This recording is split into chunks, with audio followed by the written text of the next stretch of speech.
একটা উদাহরণ দিয়ে দিতে বুঝতে পারবেন, যদি এখানে আমি নোট করি নাই, মেমোরিতে যেটা আছে। বনি ইসরাইল 17 নম্বর সূরা, সূরা ইসরা যেটাকে আপনি চিনেন, তার 86-87 নম্বর আয়াতটা দেখে নেন। তাতে আল্লাহ সুবহানাহু ওয়া তাআলা বলেছেন, আমি যদি চাইতাম আপনার উপরে কোরআন নাজিল আমি করতাম না। 86 নম্বর আয়াতটা দেখেন, আল্লাহ সুবহানাহু ওয়া তাআলা আমাদেরকে জানিয়ে দিয়েছেন। এবং সূরা নিসারও একটা আয়াত আছে, 113 নম্বর আয়াত, সেটা আমি আপনাকে দেখাবো। বনি ইসরাইল 86 নম্বর আয়াতটা দেখেন।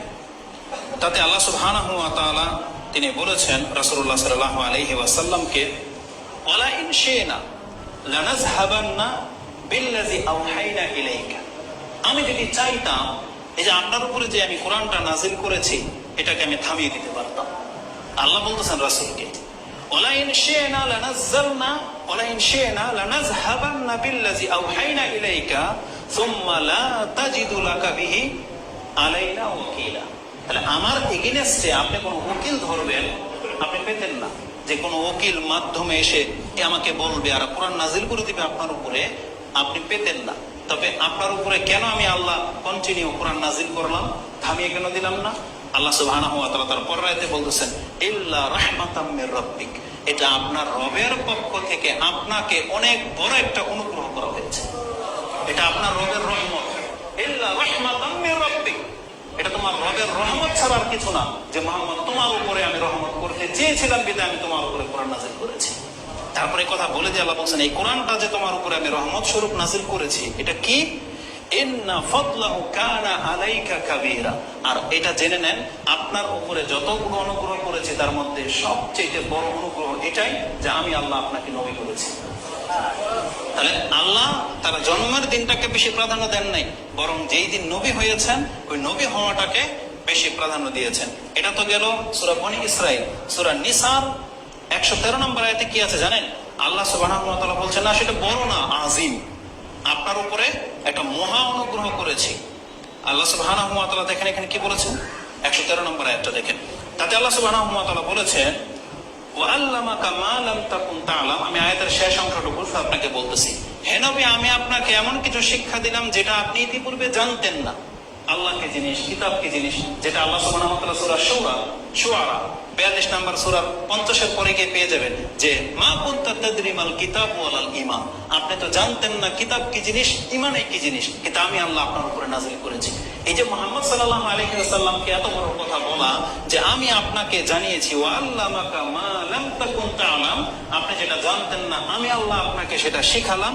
এটা কি? আল্লাহ বলছেন, ওয়া কানা ফাদলুল্লাহি আলাইকা আযীমা। এটা আপনার উপরে করা মহা অনুগ্রহ। তার মানে মুহাম্মদ সাল্লাল্লাহু আলাইহি ওয়াসাল্লামকে যত অনুগ্রহ করা হয়েছে তার মধ্যে একটা সবচেয়ে বড় অনুগ্রহ এটাই যে আল্লাহ সুবহানাহু ওয়া তাআলা তাকে কোরআন নাজিল করে নবী বানিয়েছেন। তার রাসূলুল্লাহ সাল্লাল্লাহু আলাইহি ওয়াসাল্লাম সিয়াম রাখার দুইটা কারণ বলেছেন না? কি? আমার জন্ম হওয়া আর ওই দিন আমার উপরে কোরআন নাজিল করা হয়েছে।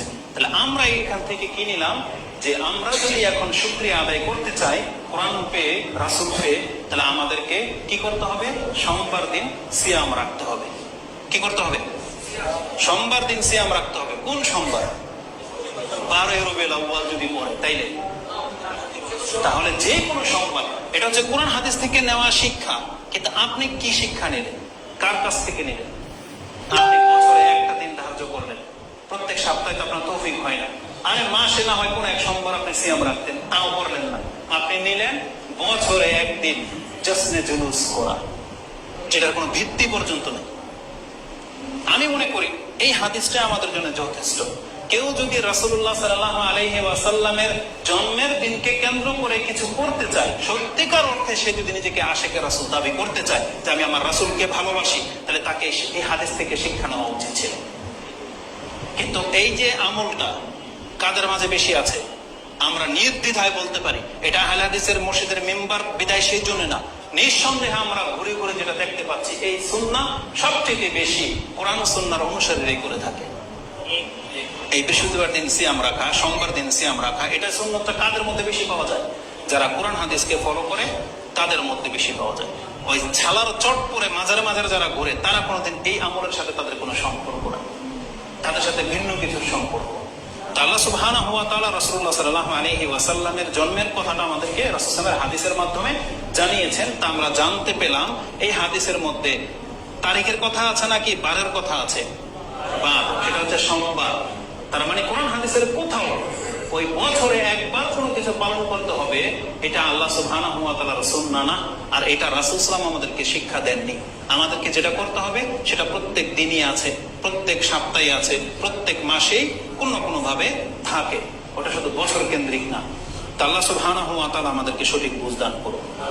তো রাসূলুল্লাহ সাল্লাল্লাহু আলাইহি ওয়াসাল্লাম থেকে আমরা পেলাম যে জন্মের খুশিতেও যদি কেউ কোন সুন্নাহ পালন করতে চায় তাহলে রাসূলুল্লাহ সাল্লাল্লাহু আলাইহি সাল্লামের জন্মের দিনকে কেন্দ্র করে চাইলে আপনি সিয়াম রাখতে পারেন। এটা রাসূলুল্লাহ সাল্লাল্লাহু আলাইহি সাল্লাম থেকে যেটা প্রমাণ আমাদের কাছে রয়েছে। তবে আরো কিছু কারণ বলে দিই। সোমবার দিন সিয়াম রাখার অনেকগুলো কারণ আছে, তার মধ্যে একটা কারণ হচ্ছে জন্ম নেওয়া, আর আপনি সেটাকে প্রাধান্য দিচ্ছেন। কিন্তু এই সোমবার দিন সিয়াম রাখার আরো 3টা কারণ আমি আপনাকে বলি। এক তো হচ্ছে রাসূল সাল্লাল্লাহু আলাইহি ওয়াসাল্লাম এই দিন নবী হয়েছেন। আপনি কি জানেন এই সোমবার দিনে রাসূল সাল্লাল্লাহু আলাইহি ওয়াসাল্লাম মদিনা থেকে মক্কা থেকে মদিনায় হিজরত করেছিলেন? এই সোমবার দিনই। এই সোমবার দিনে বলা হয়েছিল যে সম্ভবত মক্কা বিজয় হয়েছে। তারপরে এই সোমবার দিন আকাশের দরজাগুলোকে খুলে দেওয়া হয়, জান্নাতের দরজা খুলে দেওয়া হয়, পুরো পৃথিবীবাসীর আমল আল্লাহর কাছে পেশ করা হয়। তখন রাসূলুল্লাহ সাল্লাল্লাহু আলাইহি ওয়াসাল্লাম কি বলেছেন? ওহিব্বু, যে উরিদা আলাই, আল্লাহর কাছে যখন আমার আমল পেশ করা হবে, ওহিব্বু আইয়ুরফা আমালি ওয়া আনা সাইম, আল্লাহর কাছে যখন আমার আমল পেশ করা হবে আর আল্লাহ দেখতে পাবে যে আজকে মুহাম্মদ সাল্লাল্লাহু আলাইহি সাল্লাম সিয়াম অবস্থায় আছেন, আমি এটা পছন্দ করি। তার মানে অনেকগুলো কারণ আছে। আর আপনি সমস্ত কারণকে উপেক্ষা করে শুধু জন্মের দিনটাকে নেবেন, তাও নেন, বাধা দেব না। যদি আপনি সোমবার দিন সিয়াম পালন করেন তাহলে আমরা বুঝবো যে হ্যাঁ আপনি রাসূল সাল্লাল্লাহু আলাইহি ওয়াসাল্লামের জন্মের দিন পালন করে থাকেন। কিভাবে? সিয়াম রেখে। কারো কোনো মাথা ব্যথা থাকবে?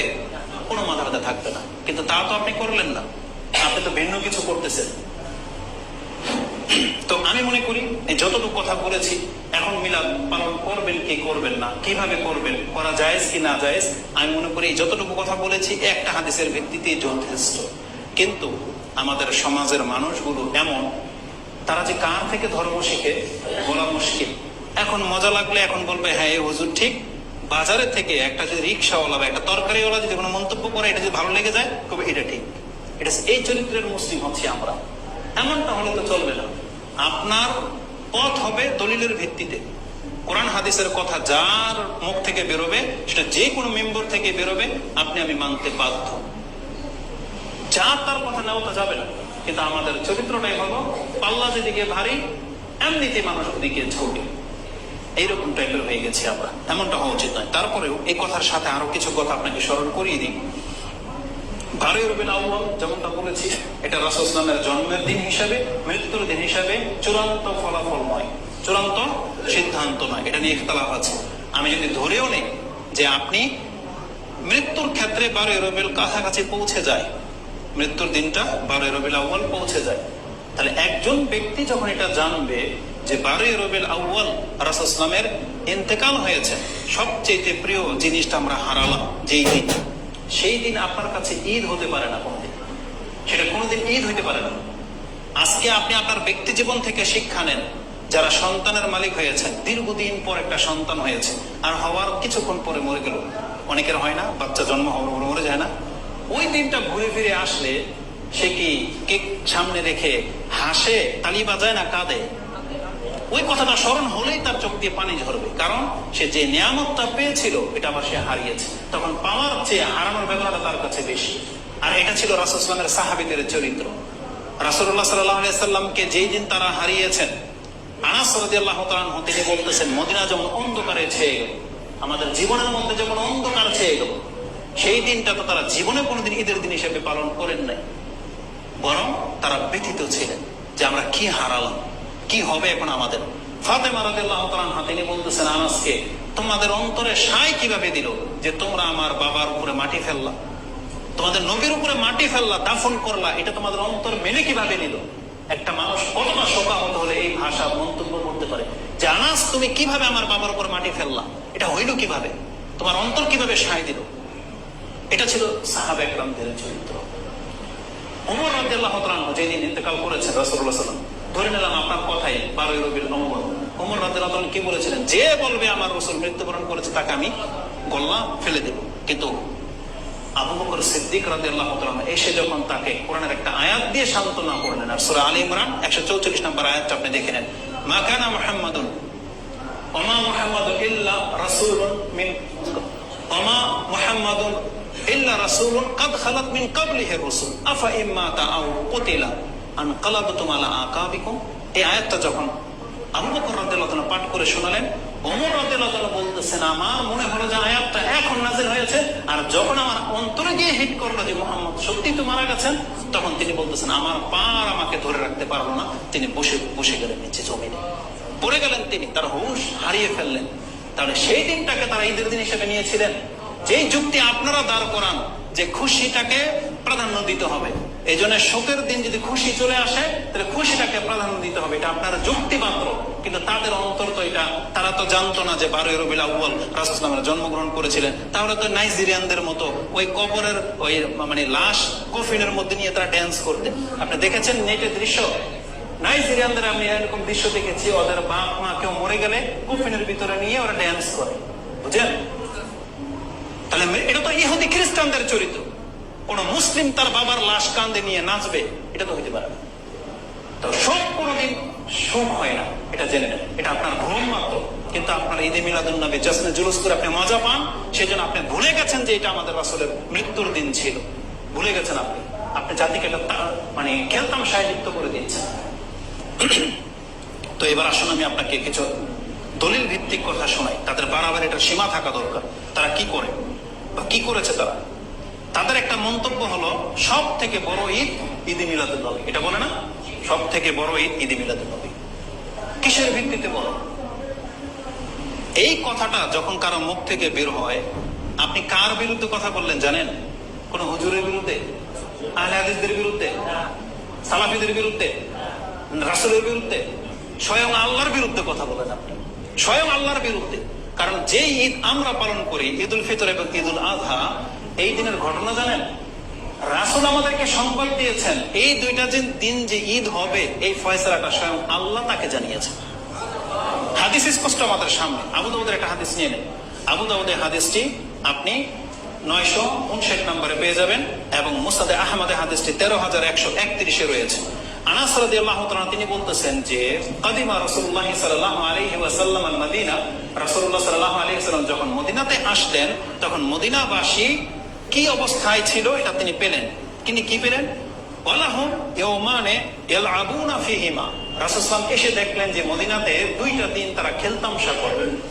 জিজ্ঞেস করলেন, ফাকালা মা হাযানে আল ইয়াওমানে, এটা কি দুই দিন তোমাদেরকে দেখি তোমরা উৎসব করো, আনন্দ করো, খেলাধুলা করো, এই দুইটা দিন কি?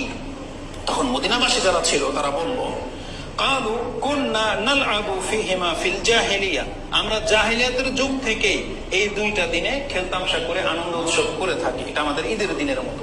তখন রাসূলুল্লাহ সাল্লাল্লাহু আলাইহি ওয়াসাল্লাম জবাবটা কি দিচ্ছেন শুনেন। ফাকালা রাসূলুল্লাহ সাল্লাল্লাহু আলাইহি ওয়াসাল্লাম, নিজে বলেন না, বলছে ইন্নাল্লাহা কাদ আবদালাকুমা, নিশ্চয়ই আল্লাহ তোমাদেরকে এই দুইটা দিনের বিপরীতে এমন দুইটা দিন দিলেন, বিহিমা খায়রাম মিনহুমা, এই দুইটা দিন থেকে ওই দুইটা দিন বেশি শ্রেষ্ঠ।